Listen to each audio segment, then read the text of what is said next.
Human divinity mission से जुड़े हुए मेरे साथी, शिक्षक, विद्वान, टेक्नोक्रेट्स, प्रोफेशनल्स और HTM फेलो प्रोग्राम से जुड़े हुए मेरे प्यारे बच्चों, आज हम एक ऐसे विषय पर बात करेंगे, एक ऐसे प्रश्न के उत्तर को खोजने की कोशिश करेंगे जिस पर आज तक दुनिया भ्रमित है। बड़े बड़े विद्वान जिसका जवाब नहीं दे पाते। आज भी पूरी मानवता खोज रही है जिस प्रश्न का उत्तर। आज ह्यूमन डिविनिटी मिशन के प्लेटफॉर्म से हम उसका बड़ा स्पष्ट उत्तर देंगे, बड़ा साफ साफ उत्तर देंगे।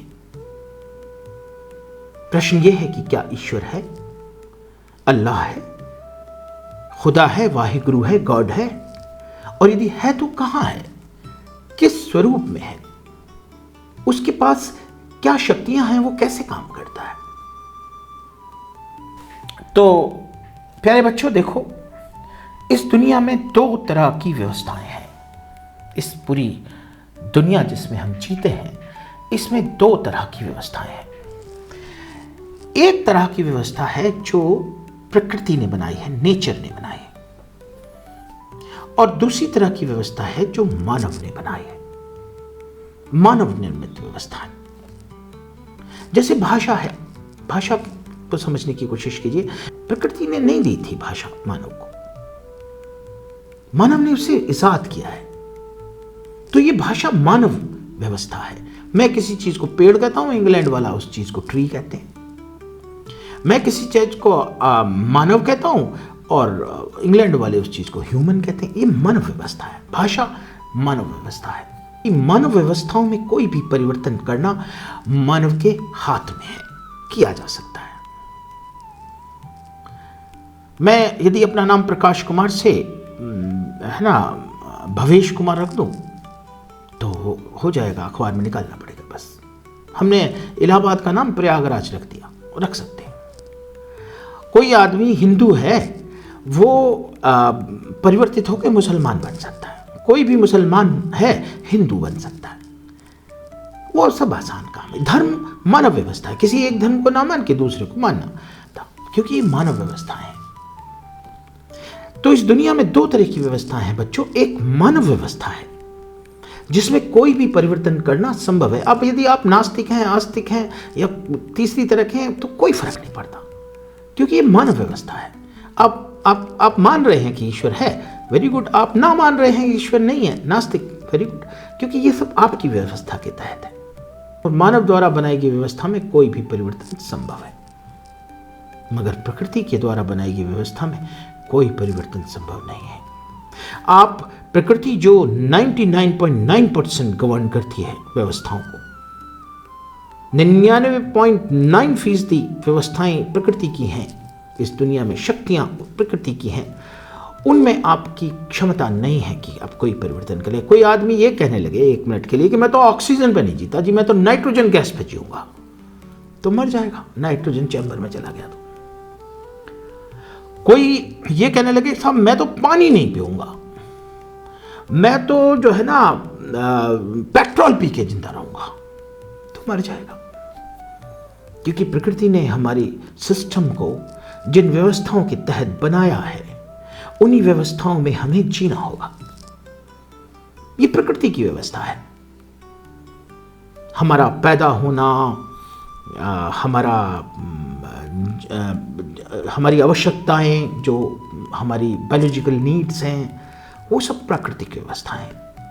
कोई आदमी कहने लगे कि साहब मैं तो मानता नहीं ईश्वर को, ना अल्लाह को, ना खुदा को, ना वाहिगुरु को, मैं तो यूं करूंगा, तो वो यूं कर सकता है यदि वो मानव व्यवस्था में कोई काम कर रहा है। लेकिन यदि वो प्रकृति की व्यवस्था में कोई काम कर रहा है तो वो ऐसा नहीं कर सकता। वो क्या मैं तो पहाड़ से नीचे कूदूंगा, देखे मेरा क्या हो जाए, मैं तो नहीं मानता ईश्वर, खुदा, अल्लाह, गुरु किसी को। तो यहाँ प्रकृति की शक्ति काम कर रही है, गुरुत्वाकर्षण। आप गिरेंगे तो आपको चोट लग जाएगी, हड्डी टूट जाएगी, सर फट जाएगा। प्रकृति की व्यवस्था काम कर रही है यहाँ। प्रकृति की व्यवस्थाओं में आप किसी भी परिवर्तन को करने की क्षमता नहीं रखते। मानव व्यवस्था में आप किसी भी प्रकार का परिवर्तन कर सकते हैं। और धर्म मानव की व्यवस्था है और ईश्वर प्रकृति व्यवस्था है।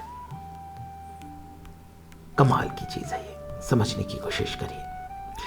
अल्लाह कौन है, खुदा कौन है, गॉड कौन है, ईश्वर कौन है, ये प्रकृति ही है। और इसी की शक्तियां ईश्वरीय शक्तियां हैं, इसी की शक्तियां अल्लाह की शक्तियां हैं, इसी की शक्तियां खुदा की शक्तियां हैं। और ये प्रकृति क्या है, जरा थोड़ा सा समझाता हूं आपको। प्रकृति क्या है, इसे अभी तक मानव बुद्धि इतनी सारी चीजें प्रकृति की जान नहीं पाई है। यहां आपको मैं विज्ञान समझाने की थोड़ी सी कोशिश करूंगा। प्रकृति की सारी चीजें मानव की बुद्धि अभी समझ नहीं पाई है। जरा 2-3-4 उदाहरण से समझिए प्रकृति और प्रकृति की ताकत, जिसे हम अल्लाह कहते हैं, ईश्वर कहते हैं, खुदा कहते हैं, वाहे गुरु कहते हैं, गॉड कहते हैं। वो प्रकृति ही है। प्रकृति की ही शक्तियां ईश्वरीय शक्तियां हैं और इनमें कोई परिवर्तन करने की क्षमता किसी जीवधारी की नहीं है, मानव की भी नहीं। आप यदि ध्यान से बाइबल पढ़ेंगे, यदि आप ध्यान से कुरान पढ़ेंगे, यदि आप ध्यान से वेदों का अध्ययन करेंगे, यदि आप ध्यान से किसी भी धार्मिक ग्रंथ को पढ़ेंगे, तो पाएंगे कि उसमें प्रकृति की ही शक्तियों को नमन किया गया है, प्रकृति की ही शक्तियों का विवरण है। जितना आदमी समझ पाया था, उसने इतने जबरदस्त तरीके से प्रकृति को आधार मानकर धर्मों की संरचना की है। धर्म बड़ी दिव्य चीज है, भले ही ये मानव व्यवस्था है, भले ही मानव ने बनाया है धर्म, लेकिन ये बड़ी दिव्य चीज है, बड़ी आसान चीज नहीं थी। धर्म के बारे में भी आपको बताऊंगा मैं, पहले मैं आपको प्रकृति और ईश्वर के बारे में बता रहा हूं। प्रकृति ही ईश्वर है, ये बताने की कोशिश कर रहा हूं। वो किस स्वरूप में है, कैसे उसके साथ बिहेव करते हैं, वो कैसे काम करती है, इस सारी बातों पर आज हम बात करेंगे। बड़ी खूबसूरत तरीके से मैं आपको चीज़ें उदाहरण के साथ समझाने की कोशिश करूंगा कि यदि आप तक पहुंच सकें तो वेरी गुड, आप इसमें कुछ ऐड कर सकें तो बताएं। इस पर कोई वार्ता करना चाहें आप में से कोई, तो हम ह्यूमन यूनिटी मिशन उनसे वार्ता करना चाहेगा। हम संवाद करने में विश्वास रखते हैं। तो प्रकृति ही ईश्वर है, खुदा है, अल्लाह है, गॉड है, वाहे गुरु है। और ये क्या है प्रकृति, तो जो जितना हम समझ पाए हैं उसको मैं समझाने की कोशिश करता हूं। इस दुनिया में 100 बिलियन गैलेक्सीज हैं। कितनी बड़ी है ये प्रकृति, जरा इसका अंदाज लगाइए।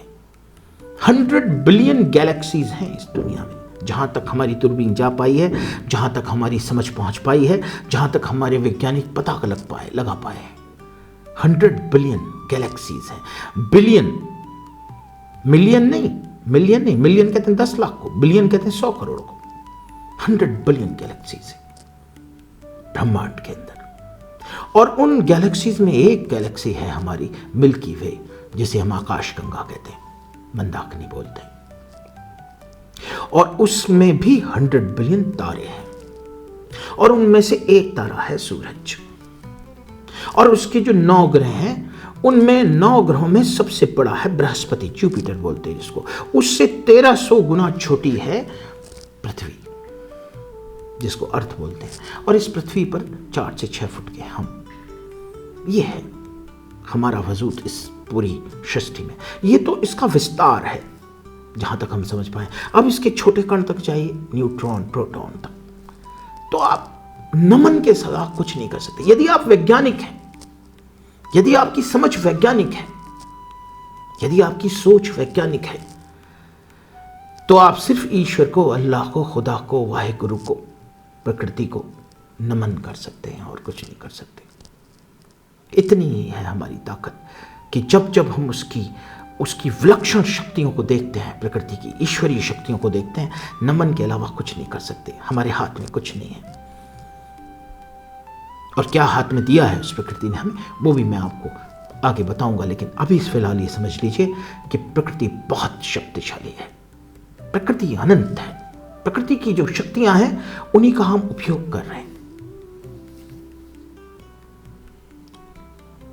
विज्ञान क्या है? एक विज्ञान किसको बोलते हैं, जरा समझाइए मुझे। मैं कई लोगों से पूछता हूं, बताइए जरा विज्ञान क्या होता है। विज्ञान की बहुत सरल आपको वर्णन देता हूं विज्ञान का। विज्ञान प्रकृति का अध्ययन है।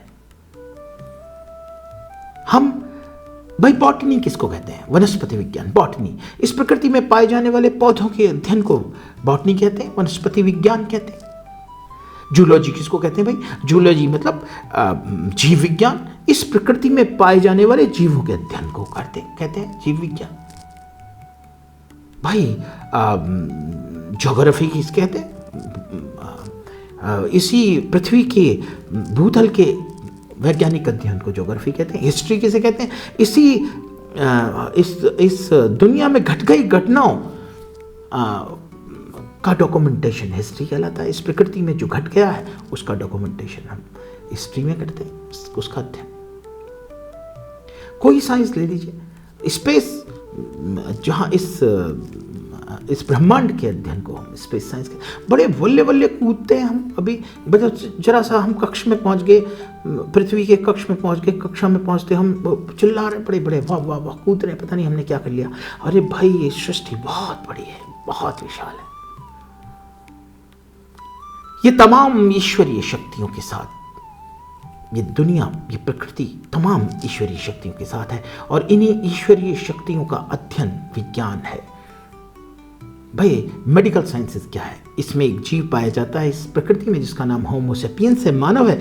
उसमें पाई जाने वाले रोग और उनके इलाज को चिकित्सा विज्ञान कहते हैं, हम मेडिकल साइंसेस कहते हैं। और हम ये सोचते हैं कि डॉक्टर इलाज कर रहा है, डॉक्टर ठीक कर रहा है। नहीं नहीं, प्रकृति ही हमें ठीक करती है। भाई किसी बंदे की हड्डी टूट गई, अच्छा आप सोचते हो डॉक्टर साहब जोड़ देंगे हड्डी? ना ना ना, डॉक्टर साहब नहीं जोड़ रहे हड्डी, हड्डी प्रकृति ही जोड़ रही है। हड्डी को सिर्फ डॉक्टर साहब सही जगह पर सेट कर रहे हैं, क्या कि टेढ़ी ना जुड़ जाए, सही जगह से सही तरीके से जुड़ जाए। उन्होंने पता लगा लिया कि एक नेचुरल पावर है बॉडी में कि वो हड्डी को जोड़ देती है, और इस जुड़ाव को टेढ़ा मेढ़ा ना हो जाए, एक सही जगह पर सेट करते हैं बस डॉक्टर साहब। डॉक्टर क्या कर रहे हैं? प्रकृति की, या हमारे वैज्ञानिक क्या कर रहे हैं? प्रकृति की ही शक्तियों का उपयोग कर रहे हैं, और प्रकृति की ही शक्तियों का उपयोग करके अपनी सुविधा, अपनी चिकित्सा, मानव के जीवन को बेहतर बनाने की कोशिश कर रहे हैं। विज्ञान प्रकृति की ही तथ्यों का अध्ययन है। विज्ञान ईश्वर से अलग नहीं हो सकता। यदि प्रकृति ईश्वर है, प्रकृति अल्लाह है, प्रकृति खुदा है, प्रकृति वाहिगुरु है, तो विज्ञान इस प्रकृति का ही अध्ययन है। और यही हम समझ रहे थे। बहुत आने वाले लेक्चर्स में, इतना बड़ा विषय है ये, आने वाले लेक्चर्स में आपको हजारों उदाहरण देकर के मैं ये बताऊंगा, आप मुझे लगातार सुनिए, कि प्रकृति ही ईश्वर है, प्रकृति की ही शक्तियां ईश्वर की शक्तियां हैं, प्रकृति ही अल्लाह है, प्रकृति ही खुदा है, प्रकृति ही वाहिगुरु है। नाम अलग अलग क्यों हो गए? क्योंकि हमने, ये मानव व्यवस्था है नामकरण, हमने कर दिया नामकरण। किसी ने अल्लाह कह दिया, किसी ने खुदा, किसी ने वाहिगुरु, किसी ने गॉड, और मैं कह रहा हूं प्रकृति, नेचर, नोमेनक्लेचर है। ये मानव व्यवस्था है। मानव व्यवस्था में अलग अलग नाम हो गए। प्रकृति ही ईश्वर है, प्रकृति की शक्तियां ही ईश्वरीय शक्तियां हैं। प्रकृति की शक्तियों का उपयोग मानव ने किया है। विज्ञान प्रकृति की ही शक्तियों का अध्ययन और उपयोग है। रामधारी सिंह दिनकर साहब ने लिखा है, छिपा दिए सब तथ्य आवरण के नीचे ईश्वर ने, और संघर्षों से खोज निकाला उसे उद्यमी नर ने।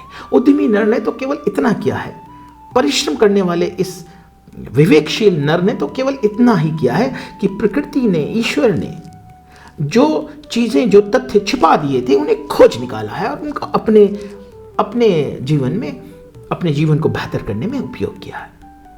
छिपा दिए सब तथ्य आवरण के नीचे ईश्वर ने, और संघर्षों से खोज निकाला उसे उद्यमी नर ने। रामधारी सिंह दिनकर का है, लिखा हुआ है। एक रेफरेंस और दूंगा, बहुत सुंदर रेफरेंस दूंगा। पहले मैं आपको धर्म समझा देता हूं। आपको ये मानना पड़ेगा, हमें ये प्रसारित करना पड़ेगा इस दुनिया को, ये बताना पड़ेगा कि ये प्रकृति, ये नेचर ही ईश्वर है। इसी की शक्तियों को हम ईश्वरीय शक्तियां कहते हैं। इसी के अध्ययन को हम विज्ञान कहते हैं। विज्ञान कुछ नहीं है, ईश्वर को खोजने का प्रयास है। अल्लाह को खोजने का प्रयास है, खुदा को समझने का प्रयास है, गॉड को समझने का प्रयास है विज्ञान। हम उसी को समझने की कोशिश करते हैं, उसका डॉक्यूमेंटेशन करते हैं, इसी को विज्ञान कहते हैं, और इसी के आधार पर हम अपने जीवन को बेहतर बनाने की कोशिश कर रहे हैं। और उसकी जो प्रकृति की विलक्षणताएं हैं, प्रकृति की जो चीजें हैं, उन्हें सिर्फ सोच करके ही आप दंग रह जाते हैं। जितने बड़े आप वैज्ञानिक होंगे उतने ही ज्यादा आप प्रकृति को मानते होंगे, जितने बड़े आप विद्वान होंगे उतने ही ईश्वर को मानते होंगे। मेरा ऐसा मानना है। एक छोटा सा उदाहरण और दे देता हूं प्रकृति के बारे में। प्रकृति की विलक्षणताओं के बारे में अभी हम बहुत कम जान पाए हैं, बहुत कम। यहां तक भी है, अब वैज्ञानिक पता लगा रहे हैं कि जो हमारी मेमोरी है, मेरे अंदर जो मेमोरी है, ये बड़े बच्चे के अंदर ट्रांसफर होती है, और ऐसा दूसरे जीवों पर अध्ययन करके पता लगाया जा रहा है। जो लोकस्ट होती है ना, टिड्डी, जहां से चलती है वहां से बहुत सारी जनरेशन बदलती जाती है उसकी। थोड़े दिन उड़ती है, फिर अपने बच्चे दे देती है, फिर उसके बच्चे के अंडे निकलते हैं, अंडों के पंख निकलते हैं, फिर वो आगे चल देते हैं, लेकिन लौटती फिर वो उसी रूट से है। वैज्ञानिक अध्ययन कर रहे हैं कि ये मेमोरी, रास्ते की मेमोरी नेक्स्ट जनरेशन को ट्रांसफर हो रही है। यानी जीन इतनी ताकत रखता है कि हमारी बुद्धि में जो मेमोरी है उसको भी नेक्स्ट जनरेशन को ट्रांसफर करता है। इसीलिए बहुत अच्छे गायक के बच्चे गायक भी बनते हैं, बहुत अच्छे कारपेंटर के बच्चे बहुत अच्छे कारपेंटर बनते हैं। हुनर ट्रांसफर होता है। अभी इस पर बहुत ज्यादा वर्क नहीं हुआ, लेकिन लोकस्ट पर जो वर्क हुआ है उससे प्रूफ हो रहा है कि ब्रेन की मेमोरी भी, याददाश्त भी नेक्स्ट जनरेशन तक जाती है। इतना कमाल का है विज्ञान। चलो एक छोटे से उदाहरण से विज्ञान के कुछ कमाल आपको बताता हूं। देखो, हमारा शरीर एक बायोलॉजिकल मशीन है और एक बायोलॉजिकल प्रोसेस से मैन्युफैक्चर होती है। प्रकृति के कमाल को समझाने की कोशिश है मेरी। हमारा जो बॉडी है, जी किसी भी जीवधारी का बॉडी, जितने भी जीव इस पृथ्वी पर हैं, पेड़ पौधे आदमी सब, उनका शरीर, उनकी बॉडी एक बायोलॉजिकल मशीन है। उसमें पुर्जे लगे हुए हैं और वो बायोलॉजिकल मशीन एक बायोलॉजिकल प्रोसेस से मैन्युफैक्चर होती है। ठीक है, बायोलॉजिकल प्रोसेस क्या है हम जान गए आज उस बायोलॉजिकल प्रोसेस को, है ना। माता और पिता मिलते हैं, माता पिता के गुण गैमीट फॉर्म में मिलते हैं, नया जायगोट बनता है, नया बच्चा डीएनए के थ्रू उसको डेवलप होता करती है नेचर, प्रकृति। और वो जो बच्चा पैदा होता है इस प्रकृति के अंदर बायोलॉजिकल प्रोसेस से, वो बायोलॉजिकल मशीन है। उसमें आँख, देखने की आँखें लगी हुई हैं, सूंघने के लगे हुए हैं, हाथ हैं, पैर हैं, और उसके पेट के अंदर जाओगे तो ब्लड को पंप करने का हार्ट लगा हुआ है, उसके अंदर पाचन प्रणाली है पूरी। मतलब एक शानदार बायोलॉजिकल मशीन है ये। और जब ये बायोलॉजिकल मशीन काम करना बंद कर देती है, आदमी मर जाता है। इसमें जबरदस्त दिमाग है, सोचने की क्षमता है, समझने की क्षमता है, विवेक है, और वो हर जीवधारी में है। तो नेचर हमें मैन्युफैक्चर करती है। ये क्या कमाल की चीज है, और कितना जबरदस्त तरीके से वो काम करती है। मैं इसके फर्दर आपको कुछ चीजें, एक आध उदाहरण और देता हूं जिससे आप उसकी विलक्षणता को नमन करेंगे। भाई, हाथी में प्रकृति ने एक दिल लगाया, उसका ब्लड सर्कुलेशन करने के लिए, उसके शरीर में ब्लड सर्कुलेशन हो, उसका जो साइज है और उसका जो स्ट्रक्चर है उसे थोड़ा सा अलग बनाया, अलग तरीके की मशीन लगाई हाथी के अंदर। बायोलॉजिकल मशीन हाथी की जो है, उसमें जो पुर्जा लगाया दिल का, वो थोड़ा डिफरेंट लगाया। बड़ा हाथी है, बड़ा शरीर है, तो अलग तरह का है। घोड़े में थोड़ा अलग तरह का है, क्योंकि उसे दौड़ना पड़ता है बहुत, उसमें उसके स्टेमिना चाहिए। आदमी में थोड़ा और अलग तरह का पुर्जा लगाया प्रकृति ने आदमी के शरीर में। यहां तक आपको ताज्जुब नहीं लगेगा, लेकिन सुनिए ताज्जुब की बात, चींटी में लगा दिया। चींटी में ब्लड सर्कुलेशन करने वाला पुर्जा लगा दिया, चींटी में। हाँ, यह कमाल है प्रकृति का। प्रकृति को जितना समझने की कोशिश करोगे, जितना उसके विज्ञान के स्वरूप को समझने की कोशिश करोगे, जितना वैज्ञानिक अध्ययन करोगे, उतना प्रकृति को नमन करते जाओगे भाई, नमन करते। सारे वैज्ञानिक प्रकृति को नमन करते हैं। और प्रकृति ने जो बुद्धि बनाई है, प्रकृति ने जो हमें ब्रेन दिया है, एक कमाल की मशीन है भाई, कमाल की मशीन है भाई। ये जितनी भी मशीन आदमी ने बनाई है वो मेमोरी बेस्ड है, आदमी की मेमोरी बेस्ड नहीं है। हमारी बुद्धि मेमोरी बेस्ड ज़्यादा नहीं है, मेमोरी बहुत कम रिटेन करके रखती है, बाकी मेमोरी को वॉश कर देती है, ख़त्म कर देती है। हमारी 99.99% मेमोरी को तो उड़ा देती है, उड़ा देता है ब्रेन। दिन भर में तो कितनी रिकॉर्डिंग होती है ना भाई, 24 घंटे में आप 8 घंटे सोते हो, 16 घंटे जगते हो, 16 घंटे की रिकॉर्डिंग हो रही है आंखों के अंदर, और सारी मेमोरी को डिलीट कर देता है, मतलब कि मेमोरी को रखता क्या कर सबका ब्रेन है, ऑटोमाइज्ड वे में काम करता है। और ये इतना विलक्षण है ब्रेन हमारा, इतना विलक्षण है ब्रेन कि अभी भी हम ब्रेन की, अपने दिमाग की कार्यशैली को, उसकी विलक्षणता को पहचान नहीं पाए।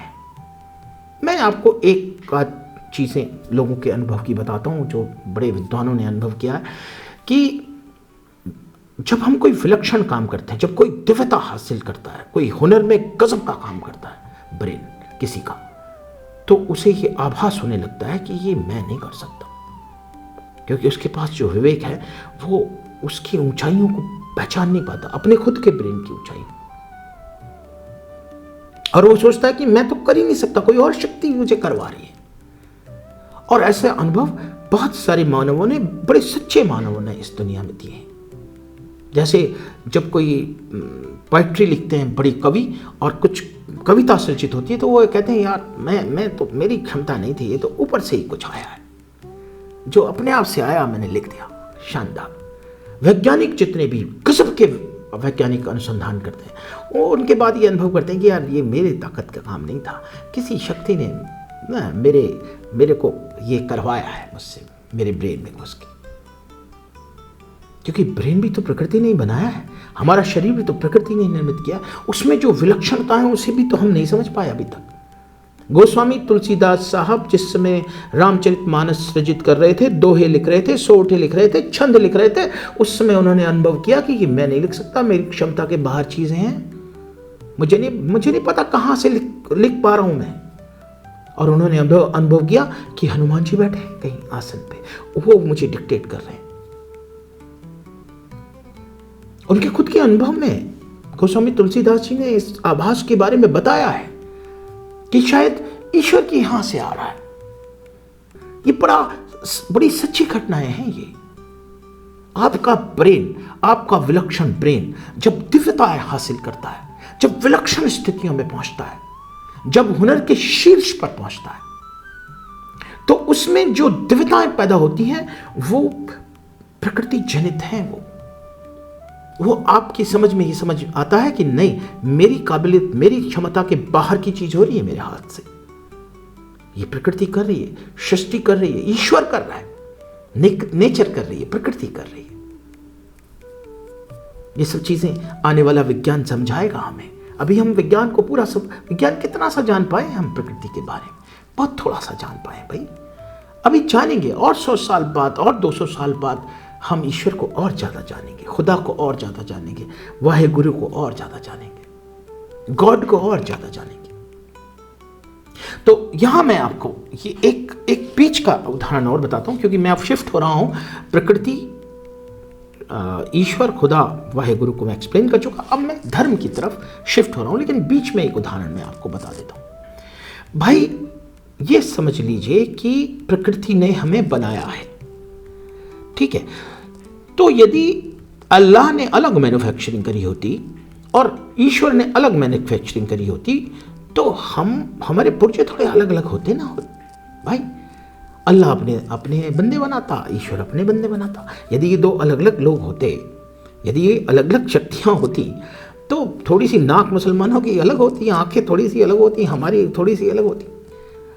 एक्चुअल में इसे हमें अल्लाह ने, ईश्वर ने, खुदा ने, वाहे गुरु ने ही बनाया है। लेकिन वो ईश्वर, अल्लाह, वाहे गुरु, गॉड, वो कौन है? वो प्रकृति है। प्रकृति ने हमारा मैन्युफैक्चरिंग किया, हमें बनाया, और हमने उसी प्रकृति को की शक्तियों को नमन करते हुए उनका नाम ईश्वर, अल्लाह, खुदा, वाहिगुरु रख दिया। अब आता हूं धर्म के बारे में। देखो, धर्म एकदम अलग चीज है।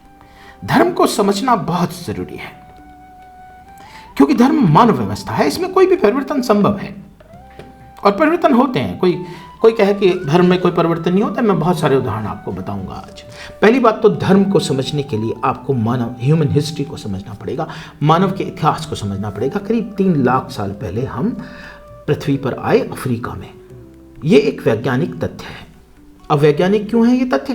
क्योंकि सबसे पुराने हमारे फॉसल, जो हमारे अवशेष हैं सबसे पुराने, जिनकी कार्बन डेटिंग से पता लगता है कि वो कितने पुराने हैं, वो हमारे प्रचुर मात्रा में अफ्रीका में ही पाए गए हैं और सबसे पुराने अफ्रीका में ही मिले हैं।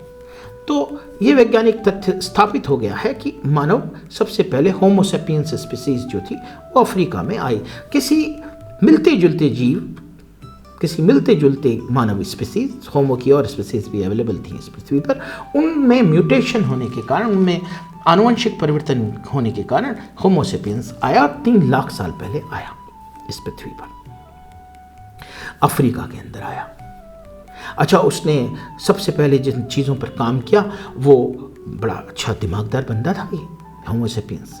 इसने देखा यार 2 चीज़ों की बड़ी प्रॉब्लम है। एक तो मेरी सुरक्षा, खुद की सुरक्षा में बड़ी दिक्कत आती है, भाई कोई भी खा जाता पकड़ के हमें, मुलायम से लोग हैं हम। और दूसरी प्रॉब्लम भोजन की आती है। भोजन तो बहुत ज़रूरी है। ये भोजन पानी दोनों चीज़ें, जिसमें पानी भी आता है, तो पानी के किनारे रहना शुरू हुआ। उसने सुरक्षा के लिए झोंपड़ियाँ वगैरह बनाई। उसने पत्थर के हथियार का उपयोग करना शुरू किया, भाई बचने के लिए भी और शिकार करने के लिए भी, भोजन लेने के लिए, छोटे मोटे पशुओं को मारने के लिए भी पत्थर। और पत्थर को उसने तराशा, विभिन्न प्रकार के औजार बनाए और पत्थर के आधार पर ही हम 3 भागों में अपने आप को बांटते हैं, पुरापाषाण काल, मध्य पाषाण काल और नवपाषाण काल, जिसे न्यूलिथिक एज कहते हैं। यानी इन 3 भागों में बांटते हैं कि हमने पत्थर को कितना बढ़िया बना लिया था, पत्थर के हथियारों को कितना अच्छा बना लिया था। तो जो लास्ट का युग है, नवपाषाण युग, जिसे हम न्यूलिथिक एज कहते हैं, उसमें ये परिवर्तन हुआ कि मानव ने खेती करना सीख लिया। अब यायावर जंगली शिकारी स्थानापन्न किसान बन गया, एक जगह पर रहने लगा, एक खेत में खेती करने लगा। तो क्या हुआ, यहां पर एक समाज की, पहले तो अलग अलग जंगलों में घूमते थे ग्रुप बना करके, वो अलग निकल गए, वो अलग निकल गए, वो अलग निकल गए, शिकार किया, पता नहीं कहाँ रुके, कहाँ रहे, या फिर जो है रहने लगे झोपड़ी पोपड़ी बना के, कहीं गुफाओं में चले गए, पेड़ों पे चढ़ गए। लेकिन जब वो सामाजिक प्राणी बने, जब स्थानापन्न किसान बना, तो एक समाज बना। और समाज में जो सबसे बड़ी प्रॉब्लम आई वो अराजकता थी। अराजकता, भाई यदि आदमी जंगली होगा तो अराजक काम करेगा, किसी का खेत का सामान काट के ले जाएगा, किसी की कुछ और, किसी की सड़ फोड़ देगा। भाई जंगली दिमाग है इंसान का। तो इस जंगली दिमाग को नियंत्रित सामाजिक प्राणी बनाना पहली चुनौती थी, बड़ी चुनौती थी। भाई ये नियंत्रित सामाजिक प्राणी बने, जंगली यायावर दिमाग, और उसके लिए नियम बनाने पड़े, नियमावली बनानी पड़ी। मानव ने जिस नियमावली का निर्माण किया उसी का नाम धर्म है। बिल्कुल कॉन्स्टिट्यूशन ऑफ इंडिया की तरह है ये, क्योंकि कॉन्स्टिट्यूशन ऑफ इंडिया में जो जो चीज़ें हैं ना, शासन व्यवस्था, किस तरह से प्रशासन व्यवस्था, किस तरह से न्याय व्यवस्था, किस तरह से सजाएं, दंड, वो जो सारी चीज़ें हमारी कॉन्स्टिट्यूशन ऑफ इंडिया में है, वो ही धर्मों के अंदर है। धर्म एक्चुअल में नियमावली थे, जीवन, सामाजिक जीवन को जीने की नियमावली, ताकि अराजकता पैदा ना हो समाज में।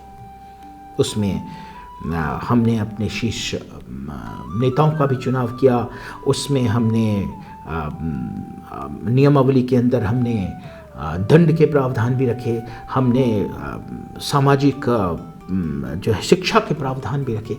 वो सारी चीज़ें जो हज कॉन्स्टिट्यूशन ऑफ इंडिया में हमारे धर्म में हुआ करती थी। अब ये धर्म अलग अलग जगह पर पनपे, अलग अलग कार्यकाल में पैदा हुए। कोई धर्म कहीं पनपा, किसी और टाइम पर पनपा, कोई धर्म कहीं पनपा, किसी और टाइम पर पनपा, कोई धर्म कहीं और पनपा, किसी और टाइम पर पनपा। लेकिन आदमी ने जब ट्रेवल किया, एक जगह आ गए, कई धर्मों के लोग लड़ने लग गए। भाई धर्म तो जीवन को बेहतरीन तरीके से जीने की नियमावली है।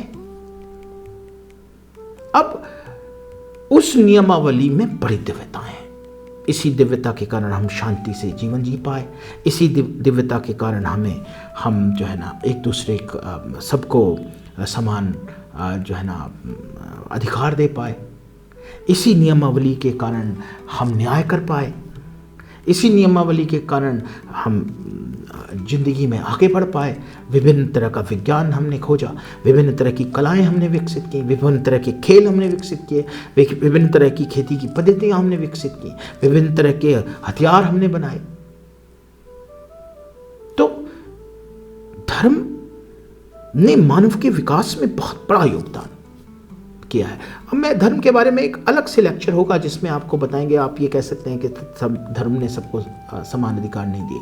मूल रूप से धर्म का उद्देश्य सभी को समान अधिकार देना था, सभी को न्याय देना था। मगर धर्म में बहुत बड़ा अधर्म पैदा हुआ, कुरीतियां पैदा हुई। वर्चस्व जिनके हाथ में आया धर्म का, उन्होंने अपने वर्चस्व को बरकरार रखने के लिए धर्म में नई नई चीजें डाली और उससे लोग प्रताड़ित हुए, कुरीतियां पैदा हुई। जैसे हिंदू धर्म में आप जानते हैं जाति प्रथा पैदा हुई। तो ये कुरीति किस कारण पैदा हुई? वर्चस्व वाले लोग अपने वर्चस्व को बनाए रखने के लिए धर्म की आड़ लेकर पाखंडपूर्ण कार्य करने लगे। इससे धर्म में कुरीतियां पैदा हो गई। फिर बाद में सुधार भी हुए, आज सुधार हो रहे हैं, हम और सुधार करने की तरफ जा रहे हैं। अभी पूरी तरह सुधार नहीं हो पाए, लेकिन हर वक्त धर्म में परिवर्तन होते रहते हैं। कोई धर्म ऐसा नहीं है, कोई धर्म कहता हो साहब हम तो बड़े रिजिड है, परिवर्तन हो ही नहीं सकता, इस्लाम में कोई परिवर्तन नहीं हो सकता ना, ऐसा नहीं है। ये सब भ्रम है। सारे धर्म परिस्थिति के अनुसार परिवर्तित होते रहते हैं, उनकी नियमावली परिवर्तित होती रहती है अपने आप। परिस्थिति बदलने के साथ साथ कोई स्थिरता हो ही नहीं सकती धर्म के अंदर, क्योंकि मानव व्यवस्था है, नई नई व्यवस्थाएं करता है मानव। पाकिस्तान इस्लामिक देश है, वहां तो नहीं हाथ काटे जाते चोरी होने पे, वहाँ का कानून तो नहीं इस्लामिक कानून की बात करता। बहुत सारे देश ऐसे हैं जो वो पुराने वाले इस्लामिक कानूनों को नहीं मानते, परिवर्तन हुए हैं। हिंदुओं में भी बहुत सारे परिवर्तन हुए हैं। हम अपने अपने धर्मों में हमेशा परिवर्तन करते रहते हैं। मानव उसी तरह से चेंज करता रहता है, जैसे हम कॉन्स्टिट्यूशन ऑफ इंडिया में अमेंडमेंट करते रहते हैं मानवता को बढ़िया बनाने के लिए। वो परिवर्तन क्रिश्चियनिटी में भी होते हैं, वो परिवर्तन इस्लाम में भी होते हैं, वो हिंदू धर्म में भी होते हैं, वो सिख धर्म में भी होते हैं, वो जैन धर्म में भी होते हैं, वो बौद्ध धर्म में भी होते हैं। आप बताइए, जैन धर्म में तो वो था दिगंबर, अब नंगे घूमने चाहिए थे? नहीं, वो कपड़े पहनते थे दिगंबर महात्मा और दिगंबर लोग। भाई परिवर्तन होते रहते हैं। समाज अपने आप में अपने धर्मों में परिवर्तन करता रहता है। कोई भी ऐसा धर्म नहीं हो सकता जो परिवर्तनशील ना हो। भले ही आपको भ्रम में डाला जाए कि परिवर्तनशील नहीं है, परिवर्तन नहीं हो सकता, परिवर्तन होता ही है, परिवर्तन है ही। पहले लोग इतने पास के गांव में नहीं जा पाते थे, बीच में नदी होती थी तो ट्रेवल ही नहीं करते थे। अब 2-4 घंटे में सिंगापुर पहुंच जाते हैं, 10-20 घंटे में अमेरिका पहुंच जाते हैं हवाई जहाज से। आज परिस्थितियां बदल गई, जीवन जीने की परिस्थितियां बदल गई। पहले भोजन बड़ी मुश्किल समस्या थी, अब तो भोजन लोगों को वो समस्या नहीं। जीवन बदलता है तो धर्म अपने आप अंदर परिवर्तन करता है। धर्म एक मानवीय व्यवस्था है। कहा जाता है कि भाई वो धर्म जो है वो तो कहीं से भविष्यवाणी हो गई और कहीं से आकाशवाणी हो गई, उससे धर्म के सारे नियम बने। ये बात गलत है, ठीक नहीं है ये बात। आज के मानव को ये समझना पड़ेगा कि धर्म में यदि प्रकृति का कोई योगदान है तो वो यही है कि हमारे जो विद्वान थे वो भी तो प्रकृति के ही जीव थे। उनकी भी बुद्धि तो प्रकृति के द्वारा प्रदत्त बुद्धि थी। उनके अंदर जो समझ थी वो भी तो प्रकृति के द्वारा देय समझ थी। उन्होंने इनका निर्माण किया, तो समझ लीजिए प्रकृति ने ही निर्माण किया, ईश्वर ने ही निर्माण किया। भाई ईश्वर ही तो चाह रहे थे सब शांति से रहें, प्रकृति चाहती है अच्छे से रहें, प्रकृति न्याय प्रिय है, सभी को एक जैसा न्याय देती है। प्रकृति कैसे बिहेव करती है उस पर हम एक अलग से व्याख्यान रखेंगे। ईश्वर कैसे बिहेव करते हैं हमारे साथ, कैसे न्याय करते हैं, खुदा वाहेगुरु गॉड किस तरह से हमारे लिए न्यायप्रिय है, मैं आपको इसका बड़ा विस्तार से आपको मैं बताऊंगा। फिलहाल मैं ये बताने की कोशिश कर रहा हूं कि धर्म बेहतरीन मानव दिव्यताएं हैं, बड़े विद्वान लोगों ने इनको निर्मित किया। इनमें कुरीतियां जो पैदा हुई वो कुछ लोगों, दुर्भाग्यपूर्ण बात है कि कुछ लोगों की पाखंड के कारण पैदा हुई और उनसे लोग धर्म के अंदर प्रताड़ित भी हुए, आज भी हो रहे हैं। कई चीज़ों में हमारे धर्मों में कुरीतियां हैं, लेकिन हम उन्हें समझकर ठीक करने की कोशिश कर रहे हैं। एक एग्जाम्पल से आप समझेंगे कि धर्म किस तरह से मानव निर्मित है और धर्म किस तरह से अपने नियमों को परिवर्तित करते हैं। अब मैं उदाहरण हिंदू धर्म से लूँगा। हिंदू धर्म में आहत नहीं होंगे लोग, क्योंकि मैं भी हिंदू हूँ भाई। यदि मैं उदाहरण इस्लाम से लूँ, यदि मैं उदाहरण क्रिश्चियनिटी से लूँ या किसी और धर्म से लूँ, तो लोग बहुत आहत हो सकते हैं कि मैं उनके धर्म को कुछ कह रहा हूँ। इसलिए मैं हिंदू धर्म का एक उदाहरण लेकर के आपको बताता हूँ। और मुझे विश्वास है कि हिंदू धर्म में लोग या सभी धर्मों में लोग अब जो पढ़े लिखे हैं, समझदार हैं, लॉजिकली चीज़ों को समझते हैं। जैसे मैं आपको एक उदाहरण देता हूँ। हमारे भारत में जो प्राचीन काल से जिस कैलेंडर को हम मानते आए हैं, जिसके आधार पर हम अपने हिंदू धर्म की सारी चीज़ें करते हैं, वो विक्रम संवत कहलाता है वो कैलेंडर। तो वो विक्रम संवत जिसे पंचांग भी बोलते हैं हम, जिसके आधार पर हम आज भी सारे काम हमारे तो घरों में उसी के आधार पे होते हैं। वैसे देखा जाए तो अच्छा, वो जो किस तरह से होता था, वो चंद्रमा की स्थितियों के अनुसार दिनों को निर्धारित करते थे और उसमें 15 दिन का एक पक्ष होता था, फिर 15 दिन का दूसरा पक्ष होता था। एक को शुक्ल पक्ष बोलते थे, उजाला पक्ष, और एक को कृष्ण पक्ष बोलते थे, अंधेरा पक्ष कह लीजिए आप उसको। और उसमें जो महीने भी थे वो भी ऐसे नहीं थे जनवरी, फरवरी, मार्च, अप्रैल, मई, जून, जुलाई, अगस्त, है ना। वो तो बिल्कुल भी नहीं थे। वो तो ऐसे थे चैत्र, बैसाख, जेठ, आषाढ़, सावन, भादो, क्वार, कार्तिक, अगहन, पूस, मेघ, फागुन, इस तरह के थे महीनों के नाम। तो जो अंग्रेजी कैलेंडर है जनवरी, फरवरी, मार्च, अप्रैल, मई, जून, जुलाई, अगस्त वाला, वो नहीं था हमारे हिंदू धर्म में कभी।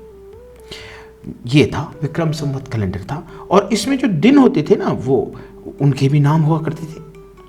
मतलब हर एक दिन का एक नाम हुआ करता था। भाई प्रतिपद है, द्वितीया है, तृतीया है, चतुर्थी है, पंचमी है। हमारी मदर वगैरह हमें सब बताती रहती, षष्ठी आ गई साहब, अब सप्तमी आ गई, अब अष्टमी आ गई, अब नवमी आ गई, अब दसवीं आ गई, अब जिसको हम 11 कहते थे, एकादशी आ गई, द्वादशी आ गई, त्रयोदशी आ गई, हाँ चतुर्दशी आ जाती थी, उसके बाद अमावस्या आती थी। तो ये सब चीज़ें हमारे विक्रम संवत हिंदू धर्म के कैलेंडर में थी। अच्छा, इसके बाद आया अब ग्रेगोरियन कैलेंडर। अब ग्रेगोरियन कैलेंडर जिसे आप ईसाई कैलेंडर कहते हो, अंग्रेजी कैलेंडर कहते हो, जिसके अनुसार आज दुनिया ही चलती है पूरी। हमारा हिंदुस्तान क्या, पूरी दुनिया ही इसी के अनुसार चलती है। वो हमारे यहाँ लागू हुआ 1752 में।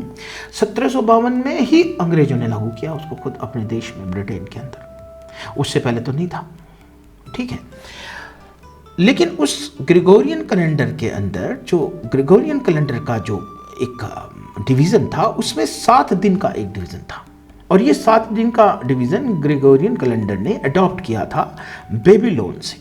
बेबीलोन के लोग पहले 7 दिन में बांटते थे। हमारे हिंदुस्तान में तो विक्रम संवत 15 दिन में बांटता है, 15-15 दिन के पक्ष बांटते हैं। वो 7-7 दिन के बांटते थे बेबीलोन के अंदर। रोम और बेबीलोन में 7-7 दिन का दिन माना जाता था। सोमवार, मंगलवार, बुधवार, उसे अंग्रेजी में वहाँ बोलते थे Sunday, Monday, Tuesday, Wednesday, Thursday, Friday, Saturday.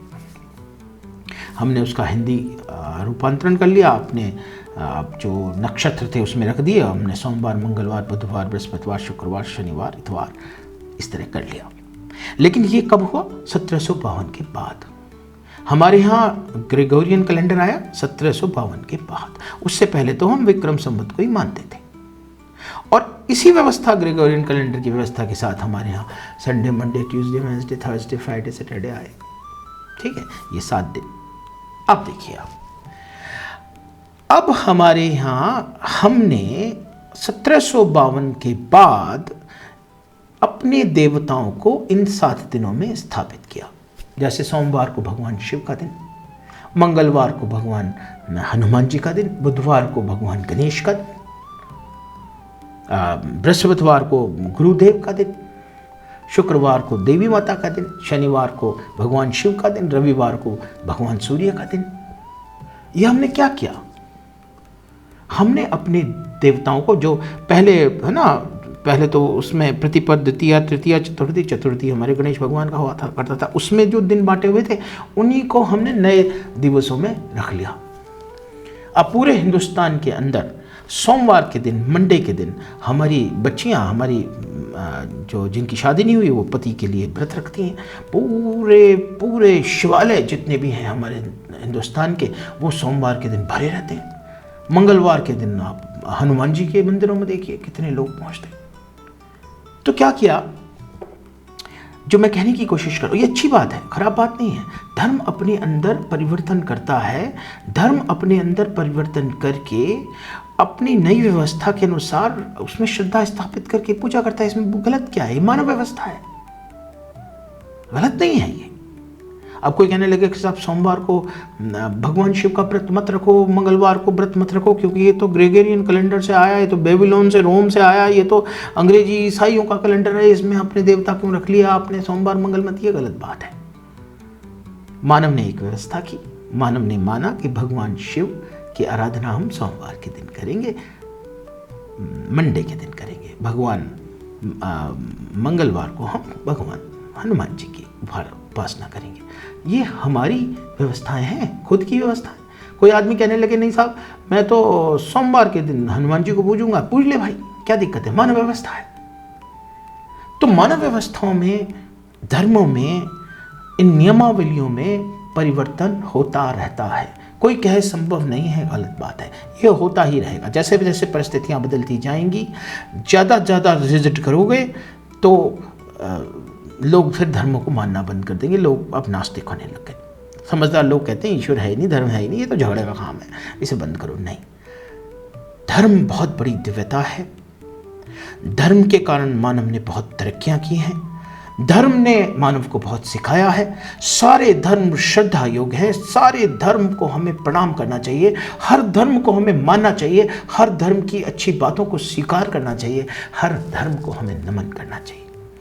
धर्म को छोड़ नहीं सकते। धर्म के बहुत सारे एहसान हैं मानव के ऊपर, और कोई धर्म छोटा और बड़ा नहीं है, और सारे धर्म श्रेष्ठ है, क्योंकि वो जीवन को बेहतर जीना सिखाते हैं। सामाजिक जीवन में वो शांति को स्थापित करते हैं।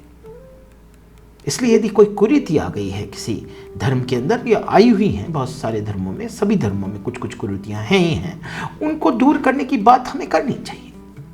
जो किसी को त्रस्त कर रही हैं, किसी को परेशान कर रही हैं, वो धर्म का काम नहीं है। धर्म का काम है सुख से, शांति से, सभी को समानता से जीवन जीने देने का अधिकार देना। यही तो नियमावली है। तो हम धर्मों के बारे में ये समझ लें अच्छी तरीके से कि धर्म बड़े दिव्य हैं, बड़े पूजनीय हैं, बड़े नमन योग्य हैं। धर्मों में आस्था बहुत अच्छी चीज है। एपीजे अब्दुल कलाम जैसे लोग, जिन्हें हम बड़ा श्रद्धेय मानते हैं, धर्म में आस्था रखते थे, सारे धर्मों में आस्था रखते थे, नमाज भी पढ़ते थे। दूसरे किसी के धर्म से कोई द्वेष न रखो, उसके धर्म को भी सम्मान दो, उसके धर्म को भी नमन करो, कहीं कोई झगड़ा होने की संभावना कोई नहीं।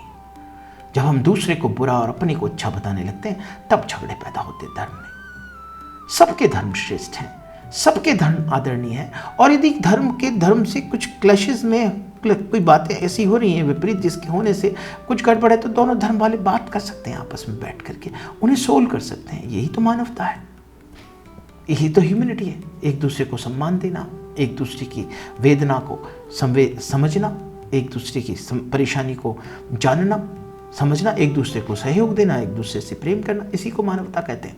और मानवता के ही ये सारे धर्म हैं। तो बात का सार ये हुआ कि ईश्वर है, अल्लाह है, खुदा है, वाहिगुरु है, और ये प्रकृति ही ईश्वर है, प्रकृति ही अल्लाह है, प्रकृति ही वाहिगुरु है, प्रकृति ही गॉड है। और इसकी ही शक्तियाँ ईश्वरीय शक्तियाँ हैं, अल्लाह की शक्तियाँ हैं, खुदा की शक्तियाँ हैं, गॉड की शक्तियाँ हैं, वाहिगुरु की शक्तियाँ हैं। और इन व्यवस्थाओं में जो ईश्वर ने की है, जो अल्लाह ने की है, खुदा ने की है, वाहिगुरु ने की है, गॉड ने की है, जो व्यवस्था प्रकृति ने की है, इसमें किसी तरह की परिवर्तन की क्षमता, इसमें किसी भी तरह के फेरबदल की क्षमता मानव में नहीं है, मानव या किसी भी पृथ्वी के जीवधारी में नहीं है। ये ईश्वरीय व्यवस्थाएं हैं। ये प्रकृति की व्यवस्थाएं हैं। अब जो दूसरी व्यवस्थाएं हैं वो मानव की व्यवस्थाएं हैं, और मानव व्यवस्थाओं में कोई भी परिवर्तन किया जा सकता है और किया जा रहा है। अब प्रकृति किस तरह से बिहेव करती है, ये एक बड़ा प्रश्न है, और इसे समझना जीवन जीने के लिए बहुत जरूरी है। पहली बात तो ये समझ लीजिए कि प्रकृति किसी की तरफदार नहीं है, प्रकृति न्यायप्रिय है। प्रकृति ने जो शक्तियां हमें दे दी वो दे दी, और हमसे कहा कि भाई आप अपनी क्षमताओं को विकसित करिए अपने आप। प्रकृति उसमें इंटरफेरेंस नहीं करती है। लेकिन प्रकृति में बहुत सारे जीव हैं, आपस में उनके संघर्ष हैं, आपस में वर्चस्व की लड़ाइयां हैं। तो और प्रकृति में विभिन्न प्रकार की परिस्थितियां पैदा होती हैं। कभी आंधी आ जाती है, तो कभी बाढ़ आ जाती है, तो कभी जो है ना अंधड़ चल जाता है, तो कभी कुछ हो जाता, कभी अर्थक्वेक आ जाता है। तो इस प्रकृति में विभिन्न प्रकार की परिस्थितियां पैदा होती हैं, और जो विभिन्न प्रकार की परिस्थितियां पैदा होती हैं वो कभी हम किसी जीवधारी के फेवर में होती हैं, कभी उसके विरुद्ध होती हैं। जब फेवर में होती हैं तो हम कहते हैं भाग्य अच्छा है, जब विपरीत चली जाती हैं वो परिस्थितियां तो कहते हैं भाग्य खराब है। मगर प्रकृति उसमें कुछ करती नहीं है, कोई इंटरफेरेंस नहीं करती प्रकृति उसमें। अब मैं आपको इसका एक उदाहरण देता हूँ। भाई शेर है एक, और शेर का काम है कि यदि वो हिरन को नहीं खाएगा तो भूखा मर जाएगा। तो वो शिकार करने के लिए हिरन को खा पाने के लिए अपनी क्षमताओं को विकसित करता है। किस तरह नीचे झाड़ियों में छिप छिप के धीरे धीरे आगे बढ़ेगा बिना आवाज़ के, बहुत करीब होकर के छप से झपट्टा मारेगा हिरन के ऊपर। और हिरन को प्रकृति ने शक्तियाँ दी हैं, बहुत शानदार कान उसने अपने विकसित किए कि वो जरा सी भनक की भी आवाज़, जरा सी भी पिन भी यदि गिर जाए उसकी आवाज़ को उसके कान समझ लेते हैं। और उसमें दौड़ने की शक्ति दी है, और वो दौड़ता भी इतनी तेजी से अपनी दिशा को बदल के कि वो शेर के हाथ ही नहीं आता। तो दोनों जीवों पर अपनी अपनी शक्तियां हैं। शेर के पास भी अपनी शक्ति है और हिरन के पास भी अपनी शक्ति है। शेर का काम है हिरन का शिकार करना, और हिरन का काम है उससे बचना। इससे समझिए, इस उदाहरण से आप समझिए। अब शेर धीरे धीरे सरकंडों के बीच में से धीरे धीरे आगे बढ़ रहा है बिना आवाज, नीचे झुक करके, और पास में ही हिरन का झुंड है, उसमें एक हिरन बिल्कुल पास है। उसने सोचा है इस हिरन को दबोचूंगा। अब होता क्या है, अब एक परिस्थिति तो ये बनती है कि एक सूखा हुआ पत्ता किसी पेड़ का वो पैर के नीचे आ जाता है शेर की, और शेर का वजनदार पैर तड़क की आवाज आती है। अब तड़क की आवाज हुई, खट से कानों ने उसके ने सुन लिया, हिरन के ने फटाक से ध्यान किया और फट से दौड़ दिया, और फिर दौड़ा शेर तो उसके हाथ नहीं आया वो। तो ये परिस्थिति शेर के विपरीत हो गई, और हमने कहा भाई भाग्य अच्छा नहीं है शेर का, ये पकड़ नहीं पाया, आज ये भूखा रहेगा, आज शेर का भाग्य अच्छा नहीं है। अच्छा, फिर दूसरी परिस्थिति ये हो सकती है कि वो धीरे धीरे धीरे धीरे आगे बढ़ रहा था, और शेर ने कोई आवाज भी नहीं हुई, कोई पत्ता भी नहीं आया, और शेर ने जैसे ही झपट्टा मारा, वो हिरन इतना तेज दौड़ना जानता था, ऐसा डॉज देना जानता था। हिरन के पास अपनी काबिलियत थी अपने को बचाने की, उसने सदियों से उसे विकसित किया था, उस काबिलियत को, उस गुर को वो अपना रहा था, और निकल रहा था। पता लग रहा था कि हाथ नहीं आएगा शेर के, आगे कीचड़ आ गई। अचानक कीचड़ के आते ही गति रुक गई उस हिरन की, और दबोच लिया उस शेर ने उसको। तो अब भाई परिस्थिति उसकी विपरीत हो गई हिरन की। अब आप कहेंगे साहब हिरन का भाग्य बड़ा खराब था। तो देखिए, इस पूरी प्रकृति में प्रकृति बिल्कुल ईमानदारी से किसी का फेवर नहीं करती। प्रकृति ने आपको अपनी अपनी शक्तियां दी, आदमी को अपनी शक्ति दी है कि वो मेहनत करे, आगे बढ़े,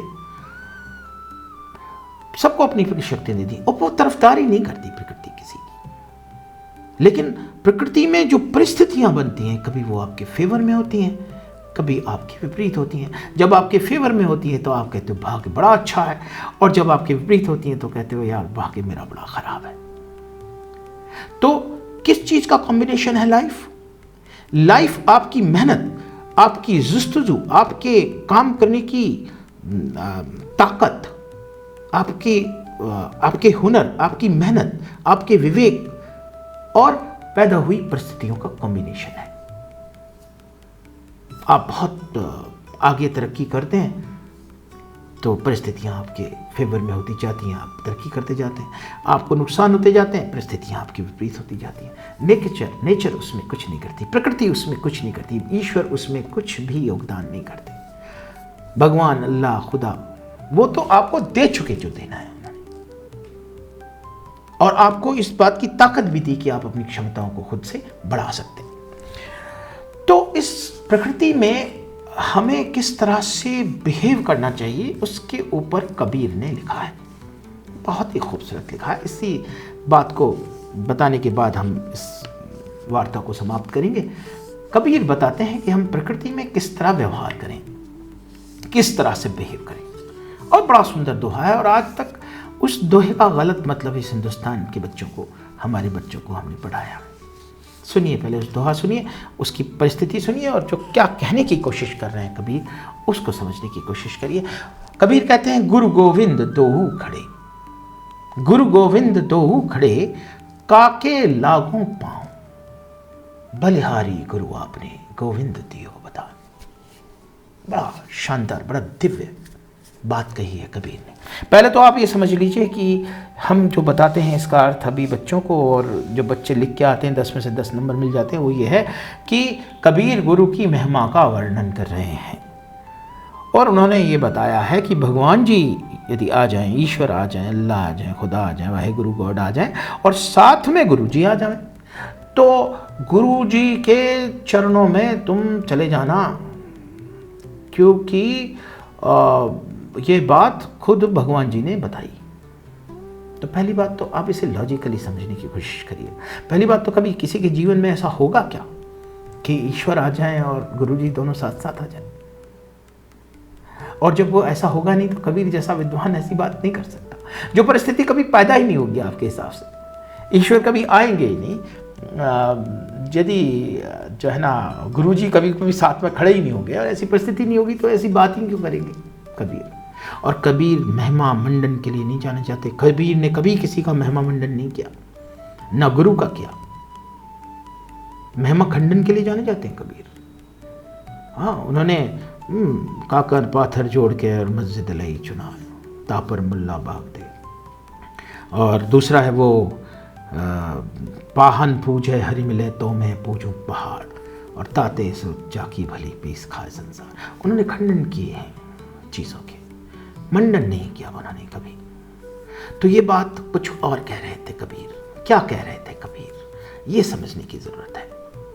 अच्छा, इसका एक विवरण और मिलता है। बहुत सारे जो गुरुजन हैं, जो धर्म से रिलेटेड गुरुजन हैं, वो इसका मतलब भी बताते हैं कि भाई कबीर ने कहा है कि गुरु और भगवान दोनों खड़े हैं, तो गुरु के चरणों में आओ। गुरु के चरणों में इसलिए आओ कि भगवान के यहाँ के जाने का रास्ता गुरु के चरणों से ही होके जाता है। इसलिए भाई पहले गुरु के चरण में आ जाओ तो भगवान जी तक पहुँचा देंगे। ये मतलब नहीं था भाई कबीर का। कबीर क्या कह रहे हैं, जरा ये समझने की कोशिश करिए। कबीर कह रहे हैं गुरु और गोविंद। गोविंद कहते हैं प्रकृति को, ईश्वर को। ये जो प्रकृति है ये आपके सामने हर वक्त खड़ी है, 24 घंटे खड़ी है। गोविंद 24 घंटे आपके सामने खड़े हैं। प्रकृति के अंदर ही आप जी रहे हैं, प्रकृति 24 घंटे आपके यहां खड़ी है। गुरु गोविंद दो खड़े। और गुरु क्या है फिर? गुरु कौन है? गुरु भाई एक तो हो नहीं सकता गुरु। भाई जब आप पैदा होते हो तो माँ आपको सिखाती है, पिता आपको सिखाते हैं, भाई बंधु आपको सिखाते हैं। फिर उसके बाद पहली क्लास के गुरु अलग, दूसरी क्लास के गुरु अलग, चौथी क्लास के गुरु अलग, बीए में अलग, एमए में अलग, पीएचडी में अलग। कितने सारे गुरु आपको सिखाते हैं। ठोकरें भी आपकी गुरु हैं, धोखे भी आपके गुरु हैं, कितनी सारी परिस्थितियां भी आपको सिखाती। तो ये सारे गुरु हैं। कौन से गुरु की बात कर रहे हैं कबीर? कबीर एक्चुअली आपकी विजडम की बात कर रहे हैं। आपका विजडम जो इतने सारे ज्ञान से परिष्कृत होता है, उसको गुरु कहा गया है। आपका विवेक, आपकी समझ, आपकी विजडम आपकी गुरु है। जो इतने सारे ज्ञान से, माँ ने दिया ज्ञान, पढ़ाने वाले गुरुजनों ने दिया ज्ञान, दुनिया में परिस्थितियों ने दिया ज्ञान, ठोकरों ने दिया ज्ञान, इन सारे ज्ञान से जो समझ आपके अंदर पैदा हुई, जो विवेक आपके अंदर पैदा हुआ, जो विजडम आपके अंदर पैदा हुई, उस विजडम का नाम गुरु है। ये बुद्धि के अंदर इसकी बात कर रहे हैं कबीर। गुरु गोविंद दो खड़े। तुम्हारे पास दो चीजें हैं जीवधारियों जो तुम जीवन में जीते हो। पहली चीज ये प्रकृति है और दूसरी चीज तुम्हारे पास तुम्हारी बुद्धि है, विवेक है, विजडम है, समझ है। तो तुम क्या करो? गुरु गोविंद दो खड़े, काके लागू पांव। किसके पैरों में, किसके शरणों में पहले, किसके शरण में पहले जाऊं? कबीरदास जी कहते हैं अपनी समझ का उपयोग करो, अपनी विवेक का उपयोग करो, अपनी बुद्धि का उपयोग करो, अपनी विजडम का उपयोग करो इस प्रकृति में, क्योंकि प्रकृति तो किसी की तरफदार नहीं है। प्रकृति में पैदा होने वाली परिस्थितियां ये हमें सिखा के गई हैं, ये बता के गई हैं कि हमें अपने विवेक का, अपनी समझ का, अपनी विजडम का उपयोग करना चाहिए। ये कह रहे हैं गुरु गोविंद दो खड़े, काके लागो पांव, और बलिहारी गुरु आपने गोविंद दियो बता। हमारे जो पुराने अनुभव हैं इस प्रकृति के साथ, वो हमें ये सिखाते हैं कि हमें अपने विवेक का इस्तेमाल करना चाहिए, अपनी समझ का इस्तेमाल करना चाहिए, अपनी विजडम का इस्तेमाल करना चाहिए। और विजडम दर्शन के रूप में पैदा होती है बच्चों, दर्शन के रूप में। इस जगह मुझे बताना बड़ा जरूरी है, दर्शन क्या होता है। भाई कोई चीज आपने देखी या कोई इंफॉर्मेशन आपके दिमाग को गई या कोई बात आपको पता लगी, उस पर मंथन करके जो समझ आपके अंदर पैदा हुई उसको दर्शन कहते हैं। अब उदाहरण से समझिए, एक सड़क पर आप जा रहे हो, उधर से एक सांड आ रहा है और सांड फूंफार रहा है, ऐसे फूं फूं कर रहा है, सींगों को इधर उधर कर रहा है, इधर उधर विचलित सा हो रहा है। तो आपने ये दृश्य देखा, इस दृश्य ने क्या समझ पैदा की आपके अंदर कि भाई ये सांड मार सकता है, इसलिए इससे थोड़ा बच के निकलो। अब आपने निर्णय लिया कि भाई इससे थोड़ा बच के निकलो। अच्छा, एक सांड है जो बिल्कुल शांत खड़ा है, चुपचाप बेचारा गाय की तरह नीचे मुंह करके खड़ा है। उस आपकी समझ क्या पैदा करती है? यार ये तो बड़ा सीधा सा सांड है, चलो पास से निकल जाते। तो दर्शन किसको कहते हैं? दर्शन जो इंफॉर्मेशन आपके ब्रेन को आती है उससे रिलेटेड समझ को दर्शन कहा जाता है। आपको पता है भगवान के यहाँ, ईश्वर के यहाँ आप जब भी जाते हैं, जो जो जो दर्शन है, सिंबॉलिक दर्शन है ये हमारा। हमने ईश्वर के जो हमने स्तंभ स्थापित किए हैं ईश्वर के, वो सिंबॉलिक हैं, वो दर्शनार्थ हैं। यदि हमने कोई मंदिर बनाए हैं, यदि हमने कोई मस्जिद बनाई है, यदि हमने कोई गिरजाघर बनाए हैं, यदि हमने कोई गुरुद्वारे बनाए हैं, तो ये दर्शन के स्थल हैं, सिंबॉलिक हैं ये उस प्रकृति की, उस परमेश्वर की सिंबॉलिक प्लेसेस हैं। आप देखो ना, कभी आप मंदिर जाते हैं दर्शन करने नहीं जाते, हमेशा दर्शन करने जाते हैं। चलो यार भगवान के दर्शन कराते हैं। दर्शन क्या है? ये समझ है आपके अंदर की, जो उस भगवान के समक्ष पहुंच करके पैदा होती है। जैसे भगवान कृष्ण ने जीवन जिया लोगों की भलाई के लिए, मैं भी ऐसे जीऊं। जैसे भगवान राम ने जीवन जिया वैसे ही मैं जीऊं, इसको दर्शन कहते हैं। भगवान हनुमान ने जैसे जीवन जिया मैं भी सीखूं। भगवान राम किसी को छोटा बड़ा नहीं मानते थे, शबरी के बेर भी खाते थे, इसलिए मैं भी जीवन में किसी को छोटा बड़ा ना समझूं। इसे राम के दर्शन के बाद पैदा होती है ये बात, इसे दर्शन कहते हैं। हे भगवान जी कुछ दे दे मुझे, मेरे पुत्र दे दे, मेरे को तरक्की दे दे, मेरे को है ना, मेरे को मुफ्त का मिल जाए, मुझे कुछ काम ना करना पड़े, मेरे को सब कुछ मिल जाए। ये मांगना नहीं है पूजा में। पूजा तो श्रद्धा, इस श्रद्धा के साथ की जाती है कि जो तूने दिया बहुत दिया, तेरा धन्यवाद। हे अल्लाह तेरा धन्यवाद, हे खुदा, हे गॉड, हे ईश्वर तेरा धन्यवाद। इसके लिए पूजा की जाती है, इसके लिए आराधना होती है। तेरा शुक्रगुजार हूं मैं, बस अपनी दया बनाए रखना, इसको दर्शन कहते हैं। तो खैर इन अलग अलग विषय, इन जो विषयों के सेगमेंट मैंने उठाए हैं, इन पर भी बड़े विस्तार से आपको समझाएंगे, बड़ी विस्तार से उस पर बातें करेंगे। मेरा यही निवेदन है कि ह्यूमैनिटीज़ के काम में आप योगदान दीजिए, आप HTM के फेलो बनिए, आप ह्यूमन डिविनिटी मिशन से जुड़िए। धन्यवाद। जय हिंद, जय भारत। क्या आप युवा हैं, अपने सपनों को सजाना चाहते हैं, हुनर को दमकाना चाहते हैं, दुनिया में कुछ करके दिखाना चाहते हैं, तो आइए ह्यूमन डिविनिटी मिशन से जुड़िए, HTM के फेलो बनिए। द्वारे द्वारे बाटता ज्ञान का अनमोल धन। HTM फेलो प्रोग्राम से जुड़ने के लिए HTM पोर्टल पर आइए, HTM फेलो प्रोग्राम पेज खोलिए, एंट्रीज भरिए और सबमिट करिए। ह्यूमन डिविनिटी मिशन युवाओं के लिए एक एजुकेशनल प्रोग्राम है जिसकी कोई फीस नहीं है, कोई शुल्क नहीं है।